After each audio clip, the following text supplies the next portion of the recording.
The airplane landed with a soft thud, but for Hana, it felt like the beginning of a daunting new chapter. Immigrating to a new country meant leaving behind her home, friends, and everything familiar. She clutched her single suitcase tightly as she stepped into the bustling airport, the sea of unfamiliar faces speaking in a language she couldn't understand. Basic tasks turned into stressful challenges. Asking for directions, grocery shopping, even understanding bus schedules felt like monumental obstacles. Despite her efforts, Hana felt isolated, suffocated by her inability to communicate. Spending most days inside her tiny apartment, the loneliness grew heavier. One day, a gentle knock on her door interrupted her isolation. It was Mrs. Anderson, her elderly neighbor, holding a plate of freshly baked cookies. Realizing Hana's struggle, Mrs. Anderson began to visit regularly, bringing simple items and teaching her their names in the local language. Apple. Bread. Milk. Their sessions expanded as Hana's vocabulary grew, with Mrs. Anderson helping her navigate the more complex world outside her apartment.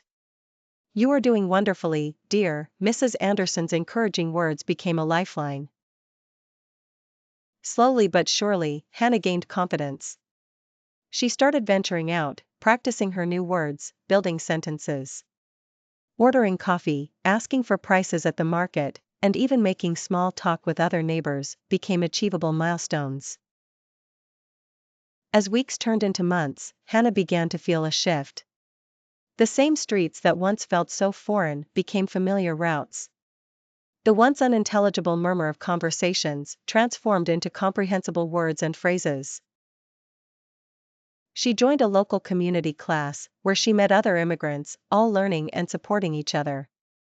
Hana no longer felt isolated, she was part of a community.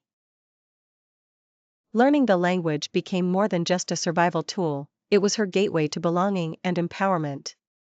The day she confidently gave a speech at the community's cultural fest felt like a triumph. It was in that moment Hana realized that her new country truly felt like home. She looked back and understood that mastering the language was not just about communication, but about building connections and claiming her place in this new world. Mrs. Anderson, watching from the audience, smiled proudly. Hana approached her after the speech, hugging her with deep gratitude. "Thank you," she said, in the language that once seemed insurmountable. "For everything."